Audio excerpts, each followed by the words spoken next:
Sa mapalang araw mga teknik at yan, dahil hindi ko mapagana yung wifi niya, itong laptop na to, ang gagawin na lang natin is i-reformat na lang natin to. Mag-install tayo ng panibang operating system. At bago natin gawin yun, meron kasi silang mga personal files dito na kailangang ma-save natin. Kung titingnan nyo po, isang drive lang yung kanilang nakalagay, wala siyang partition. So ang gagawin lang natin, ipa-partition natin yung available na space nito para doon natin isa-save yung mga personal files nila bago natin i-reformat. So paano natin gawin yun? Ganito lang. So kung titingnan nyo po, ang free na space is 197 GB. Yan, 197. Ngayon, hindi natin makukuha lahat yan. Depende na lang sa kanilang isasuggest. Ganito gawin natin. Punta tayo ng my computer. Right-click natin yan. Manage. At yan, this management. Punta tayo ng this management. So ito yung partition ngayon na tatapyasan natin. So which is 1. So ang gagawin natin is shrink volume. Yan. So siyang kusang magkukompute kung ilan yung volume na pwede nating makuha from drive C. So yan po mga teknik. Pagkatapos niya mag-compute, ang calculate lang niya na space na pwede nating i-shrink is 56,717 megabytes or 56 gigabytes or 56.7 gigabytes. So ganon. So kung ano yung sinuggest niya na value, yun lang gagamitin natin. So kung titingnan natin kasi dito, ang sinasabing free is 197 lang eh. So ang binigay lang niya is 1/3 nung total ng free. So wala tayong magagawa doon. Kung gusto mong dagdagan, hindi ko alam po anong mangyayari, pero mas safe tayo, gamitin natin yung suggested na volume. Okay? Shrink lang natin siya. Kung titingnan natin, drive silang available dito this time. Then wait natin habang ginagawa niya yung process ng pag-shrink.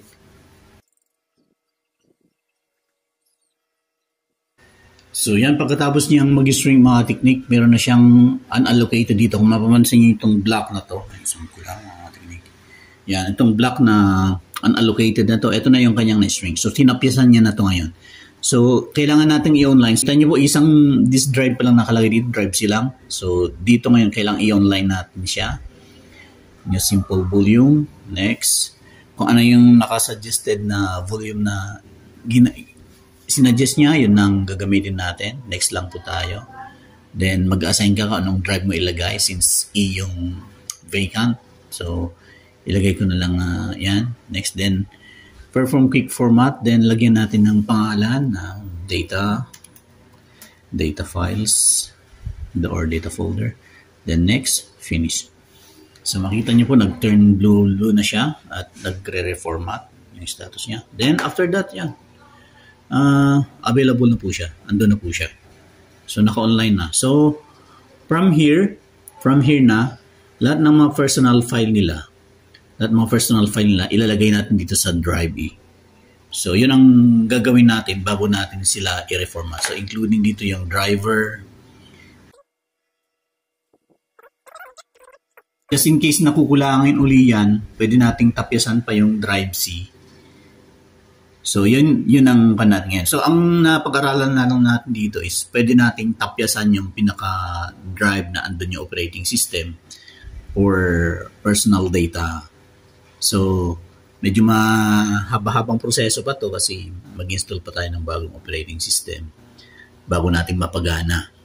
So yun na lang nakita kong solusyon kasi talagang mayroong problema sa kanyang system, sa kanyang operating system, sa kanyang mga services na medyo complicated na. At para sa akin, mas madali na sa akin kung mag-install tayo ng panibang operating system. So yun lang mga technique at yan, hanggang dito na lang muna tayo. Thanks God sa kaalaman, sa wisdom at karunungan na nakakagawa tayo ng mga ganong paraan na hindi tayo mapapagastos. So hanggang dito na lang tayo mga technique at yan, next vlogs ko ulit mamaya or sa susunod is pag-install ng mga driver, ganun, after the installation ng operating system. So yun lang po mga technique. More power sa inyong lahat. God bless.